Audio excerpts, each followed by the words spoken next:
Kita belajar dari onta, betapa Nabi SAW mampu menunjukkan dengan semangatnya ketika ingin meminang seseorang, itu mampu menunjukkan dengan semangatnya, semangat ingin membahagiakan orang yang dipinang. La tashuddur rihal illa ila thalathati masajid, al-masjidil haram, wa masjidil rasul, wa masjidil aqsa. Inilah 3 poros surga dunia.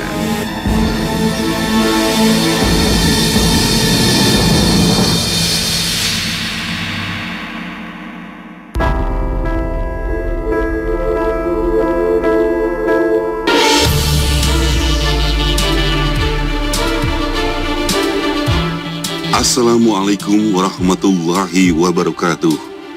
Sahabat yang dicintai Allah, Islam merupakan agama yang sempurna, di mana seluruh aspek kehidupan manusia telah diatur dengan sedemikian rapinya.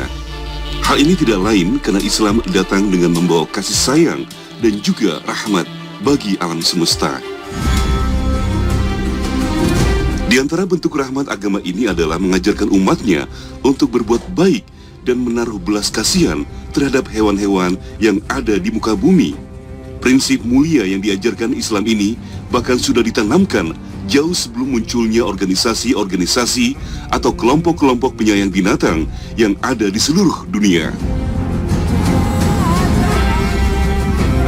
Salah satu bukti kasih sayang umat Islam terhadap hewan dapat dilihat dari caranya memelihara hewan-hewan ternak dengan sangat baik, sehingga hewan-hewan ternak itu bisa memberikan banyak manfaat bagi kehidupan umat, sebagaimana dijelaskan dalam Al-Quran Surah Al-Mu'minun ayat 21.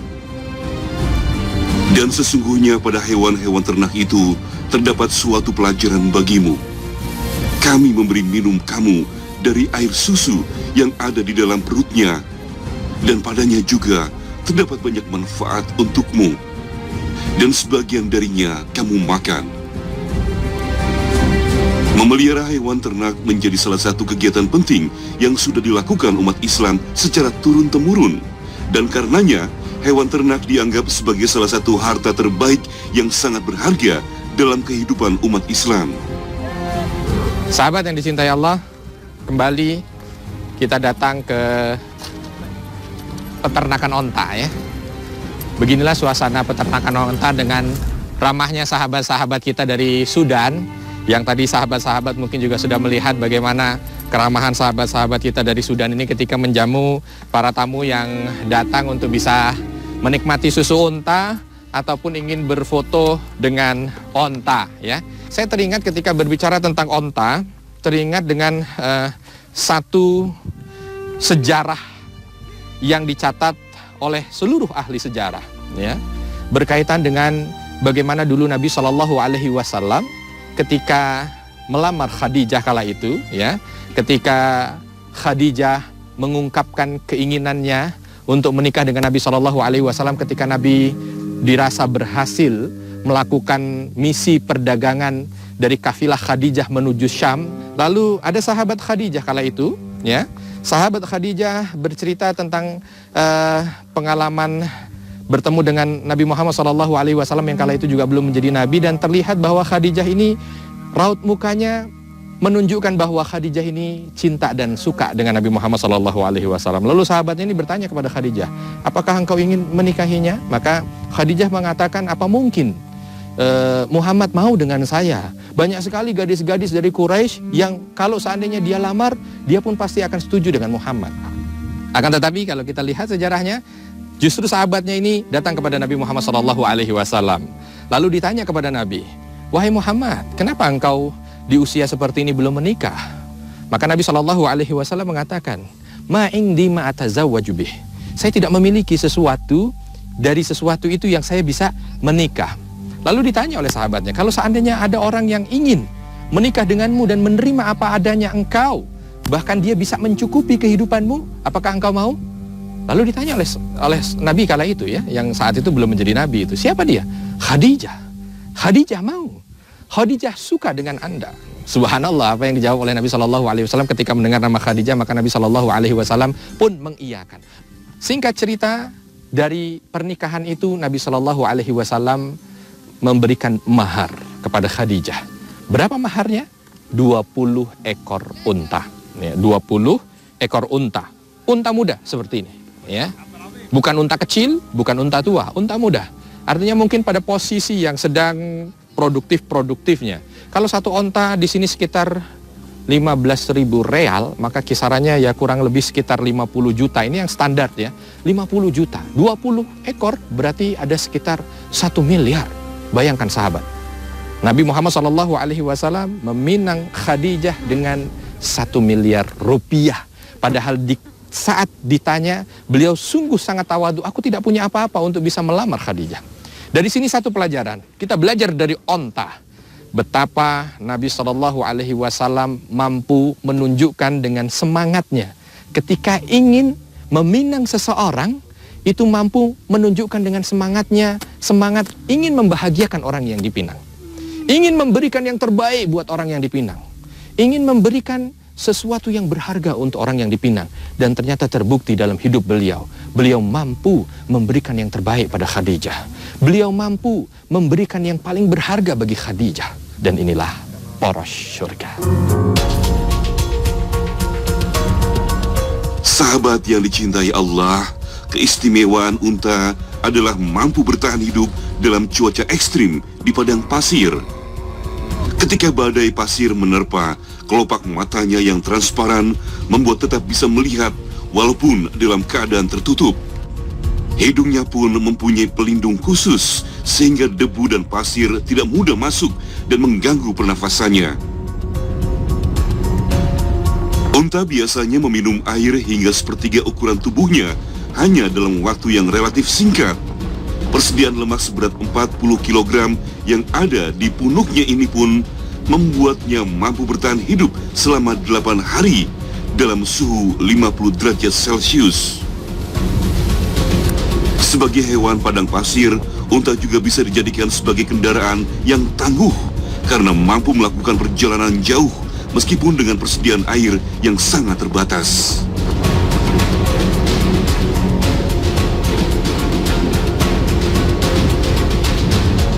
Sahabat yang dicintai Allah, suhu di gurun pasir memang sangat mematikan. Hampir tidak ada hewan lain yang mampu bertahan hidup di tempat panas ini. Selain hewan-hewan yang diciptakan dengan kemampuan khusus oleh Allah Subhanahu wa Ta'ala, seperti halnya unta-unta ini. Gigi dan mulut unta telah dirancang untuk bisa memakan tanaman-tanaman gurun yang berduri tajam. Bagian dalam perutnya pun diberi kemampuan khusus oleh Allah untuk bisa mencerna hampir semua jenis tanaman yang tumbuh di habitat gurun.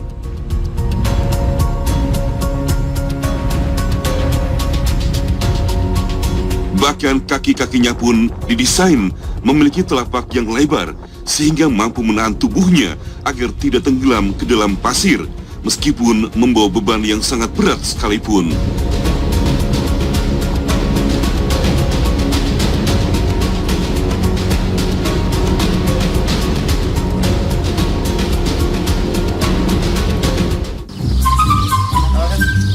Dia nggak mau tinggal naik. Dihitung aja deh, Mas. Dari mana? Bismillah. Dari video pokoknya. Oke.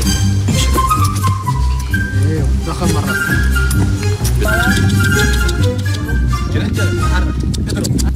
Sahabat yang dicintai Allah, kembali kita berkuda. Saya ingin satu hikmah yang bisa kita ambil dari berkuda ini, sahabat yang dicintai Allah. Ketika Allah Subhanahu wa Ta'ala berfirman dalam surah Ali Imran ayat 14, ya, yang disampaikan kepada kita, ya, zuyyina linnasi hubbus syahawati minan nisa'i wal banin wal qanatiril muqantarati minadz dzahabi wal fiddati wal khailil musawwamah. Bahwa manusia itu dijadikan indah dalam pandangan mereka, ya. Salah satu yang dijadikan indah dalam pandangan mereka itu apa? Salah satunya adalah al khailil musawwamah, ya. Sahabat yang dicintai Allah, saya ingin mengambil satu pelajaran dari sini bahwa ternyata dunia ini ada di antara dunia-dunia itu yang mampu menjadikan sesuatu yang melenakan manusia. Maka dari itu sahabat, kita perlu waspada dengan dunia yang kita miliki. Bagaimana dunia yang kita miliki ini mampu untuk menjadi bahagian tangga menuju surga Allah, bukan melenakan. Bayangkan al-khailil musawamah seperti ini. Kuda yang gagah, kuda yang kuat. Akan tetapi banyak dari manusia itu yang dia ternyata terlena. Dengan apa? Terlena dengan dunia yang dia miliki. Ini sesuai dengan apa yang disampaikan oleh Allah Subhanahu wa taala ya dalam surah Al-Anbiya. Yaqtaraba linnasi hisabuhum wa hum fi ghaflatin mu'ridun. Bahwa banyak dari manusia itu yang dalam keadaan terlena ya. Padahal apa? Padahal Allah Subhanahu wa taala sudah mengatakan bahwa hisab mereka itu sudah dekat. Maka sahabat yang dicintai Allah, belajar dari sini bagaimana kita mampu menjadi manusia yang tidak terlena dengan dunia. Menjadikan dunia yang kita miliki ini mampu menjadi sarana kita menuju surga Allah Subhanahu wa taala, dan inilah poros surga. Sahabat yang dicintai Allah, selain unta, Allah juga menciptakan kuda yang sangat gesit, lincah, dan tangguh dalam menjelajah berbagai medan. Hampir seluruh bangsa di dunia telah menjadikan kuda sebagai kendaraan terutama untuk keperluan berperang. Allah Subhanahu wa taala telah merancang tubuh kuda dengan kokoh dan seimbang sehingga mampu menopang pergerakannya ketika berlari cepat agar tidak mudah terjerembab. Bentuk lekuk tubuh kuda yang proporsional juga sangat nyaman untuk ditunggangi. Bahkan menurut hasil penelitian, mengendarai kuda bisa memberi efek yang sangat bagus bagi kesehatan punggung penunggangnya. Saat memacu kuda dengan melakukan lompatan-lompatan, maka tulang belakang si penunggang akan bergerak dan bersentuhan dengan satu sama lain secara harmonis, sehingga dapat merangsang saraf-saraf tulang belakang dengan optimal untuk menjadikan tubuh semakin sehat. Masya Allah.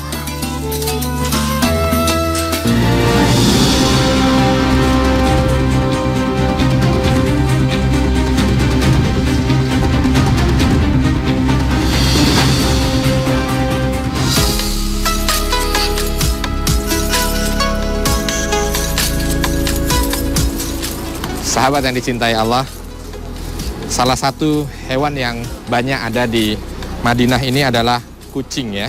Kalau kita berbicara masalah kucing, saya teringat dengan salah satu hadis Nabi Shallallahu Alaihi Wasallam bahwa ada seseorang wanita yang diazab oleh Allah Subhanahu Wa Taala itu sebabnya hanya karena kucing.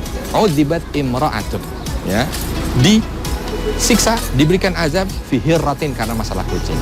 Habasatha hatta matat. Apa sih sebabnya? Karena dia itu bahasa kita itu ngurung kucing ya, sampai dia mati. La hiya tarakatha, dia nggak bebaskan dia untuk makan dari tempat-tempat yang mungkin bisa dia cari, karena ini kan tidak harus dikurung, tidak harus dikasih makan tertentu, dia bisa cari jalan kemana dia bisa saja bebas, ya kan? Nah ini kadang-kadang orang dia tidak tahu gitu, dengan dia mengurung binatang yang mungkin tujuannya untuk kesukaan, tapi kita perlu tahu bahwa kalau hewan itu merasa tersiksa, sahabat, kalau hewan itu merasa tersiksa, karena ini kalimatnya itu habasat hatta matat gitu. Dia kurung sampai mati. Nggak dia tinggal untuk bisa ngambil makanan, bebas untuk mencari minuman yang dia suka, tetapi justru dia biarkan saja. Maka sahabat yang dicintai Allah, ternyata hewan itu menjadi bahagian daripada cobaan kita juga. Hati-hati dengan hewan. Jangan sampai karena hewan kita tidak berikan haknya, justru kita mendapatkan siksa Allah Subhanahu wa taala. Kalau bisa kita menjadikan hewan menjadi tangga menuju surga Allah Subhanahu wa taala, dan inilah poros surga. Sahabat yang dicintai Allah, Nabi Shallallahu Alaihi Wasallam memberi peringatan keras bagi siapapun yang menyakiti kucing. Di antara hikmah yang terkandung dari memelihara kucing ini, mengajarkan kita akan kasih sayang dan juga mengajarkan untuk disiplin dan bertanggung jawab. Karena kucing butuh pemeliharaan yang baik, seperti dengan memberinya makan, memandikannya, atau bahkan membersihkan kandangnya.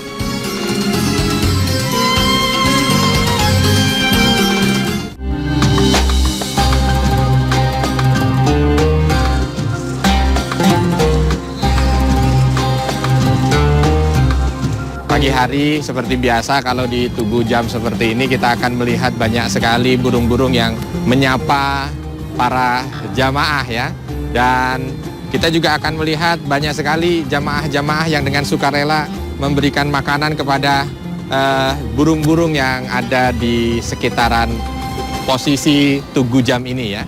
Ada beberapa titik ya, ada yang di sini, lalu ada yang di ujung sana, lalu ada yang di sebelah sana lagi yang mengarah kepada Gunung Uhud ya, di jalan ini. Terus lurus ke sana banyak sekali kita bisa jumpai burung-burung seperti ini. Saya melihat alangkah bahagianya ya, burung-burung ini bisa berdekatan, berdampingan dengan manusia dengan tanpa merasa takut ya, bahkan mereka senang karena semuanya memberikan makan kepada mereka. Dan ini sebenarnya yang bahagia bukan hanya sekedar burungnya loh ya. Bukan hanya sekedar hewan-hewan yang ada di sini ini yang bahagia, tetapi yang bahagia adalah manusianya yang memberikan makan itu. Loh, kok bisa? Bukannya yang mendapatkan makanan adalah burung-burung ini, kenapa kok yang berbahagia adalah manusianya? Nah, ini saya teringat dengan hadis Nabi SAW yang diriwayatkan dari Tirmidzi bahwa Rasulullah SAW menegaskan berkaitan dengan masalah yang seperti ini nih. Ar-rahimun yarhamuhumur rahman, bahwa orang-orang yang memberikan kasih sayangnya kepada siapapun, termasuk salah satunya kepada hewan seperti ini, maka dia akan disayangi oleh Ar-Rahman. Siapa Ar-Rahman? Allah Subhanahu wa Ta'ala. Bayangkan, ketika dia mampu memberikan kasih sayangnya, maka dia mendapatkan jaminan dari Allah Subhanahu wa Ta'ala untuk mendapatkan rahman dan kasih sayang dari Allah Subhanahu wa Ta'ala. Dan dari sini juga Rasulullah SAW selanjutnya menegaskan sahabat, irhamu man fil ardh yarhamukum man fis sama, bahwa sayangilah apa-apa yang ada di muka bumi ini, maka niscaya yang ada di langit akan menyayangimu. Sahabat yang dicintai Allah, ternyata disinilah poin turunnya kasih sayang dari Allah Subhanahu wa Ta'ala. Allah Subhanahu wa Ta'ala menurunkan kasih sayangnya kepada hamba, ternyata ada tips juga bagi kita untuk bisa mendapatkannya. Ya, salah satunya yang disampaikan oleh Rasul SAW di sini adalah dengan memberikan kasih sayang kita kepada siapapun yang ada di muka bumi ini. Kalau kita tadi belajar dari burung, orang memberikan makan kepada burung, lalu ternyata dengan memberikan makannya itu dia bisa mendapatkan kasih sayang Allah. Ini bukan hanya sekedar pada hewan seperti ini saja, tidak. Ketika kita mampu untuk menyayangi mereka, maka Allah Subhanahu wa Ta'ala akan sayangi kita. Dan kalau kita lihat dalam teori normal manusia, ternyata memang benar juga gitu ya. Kenapa benarnya? Orang misalkan dia menyayangi sungai ya, dengan memberikan haknya, tidak memangkas sungai, tidak dia gusur sungai sekedar untuk pemukiman dia jaga kebaikannya, maka Allah akan sayangi manusia yang ada di sekitar sungai itu ya dengan sungai itu. Bagaimana sungai itu mendatangkan kebaikan, bagaimana sungai itu menjadi sumber kehidupan, bagaimana sungai itu bisa membuat bahagia dengan pemandangan yang indah.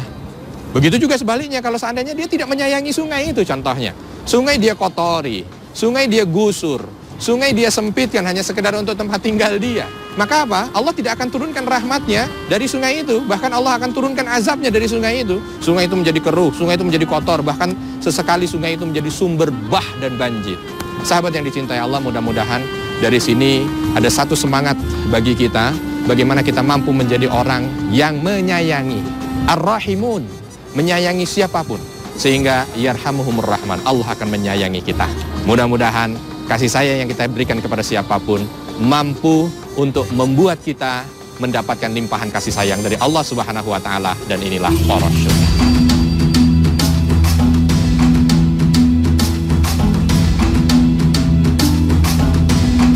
Sahabat yang dicintai Allah, burung merpati yang banyak kita jumpai di Mekah dan Madinah tidaklah sama dengan burung merpati pada umumnya. Burung-burung merpati yang ada di dua kota suci ini punya warna yang unik, dan bulunya pun dihiasi dengan dua garis melintang, mirip pangkat seorang perwira dalam ketentaraan. Penduduk yang tinggal di tanah suci Mekah sangat menyukai kerumunan merpati liar ini.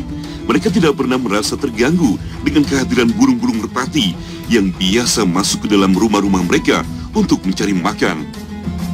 Bahkan warga kota suci ini pun telah membuat kesepakatan untuk tidak menyembelih burung merpati jinak karena sudah dianggap sebagai keluarga mereka sendiri.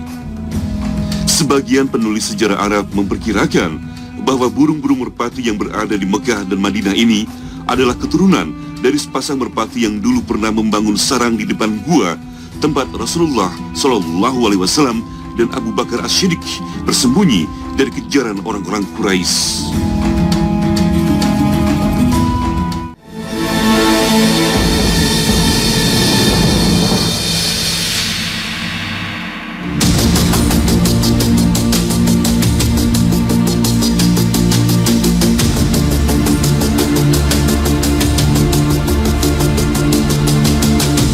Sahabat yang dicintai Allah, berdasarkan cerita yang kami dapat dari sebagian besar warga kota suci Mekah, burung merpati liar yang ada di sekitar Masjidil Haram ini sering terlihat terbang mengelilingi Ka'bah sebanyak 7 kali, seolah-olah mereka sedang melakukan tawaf, seperti halnya jemaah haji ataupun umroh. Bagi sebagian orang, fenomena ini mungkin hanyalah kebetulan semata, tapi bila kita ingat kembali akan kekuasaan Allah, maka tidak ada yang tidak mungkin, karena tidak ada makhluk di alam semesta ini yang diciptakan selain untuk bertasbih kepadanya, seperti yang tertulis di dalam Al-Quran Surah Al-Isra ayat 44. Langit yang 7, bumi dan semua yang ada di dalamnya bertasbih kepada Allah, dan tidak ada sesuatu pun melainkan bertasbih dengan memujinya. Akan tetapi kamu sekalian tidak mengerti tasbih mereka. Sungguh, Dia Maha Penyantun, lagi Maha Pengampun. Dengan demikian, burung dan juga hewan-hewan lain yang selama ini sering kita anggap remeh, ternyata juga bertasbih dengan caranya masing-masing. Karena itulah, sebagai makhluk paling sempurna yang dipilih untuk menjadi khalifah di muka bumi ini, sudah selayaknya kita menjaga dan memelihara kehidupan makhluk yang ada di sekitar kita. Salah satunya dengan memberikan perlakuan yang baik terhadap hewan-hewan dengan penuh kasih sayang. Demikian Poros Surga kali ini. Semoga ada banyak hikmah pelajaran yang bisa kita dapatkan. Wabillahi taufik wal hidayah. Wassalamualaikum warahmatullahi wabarakatuh.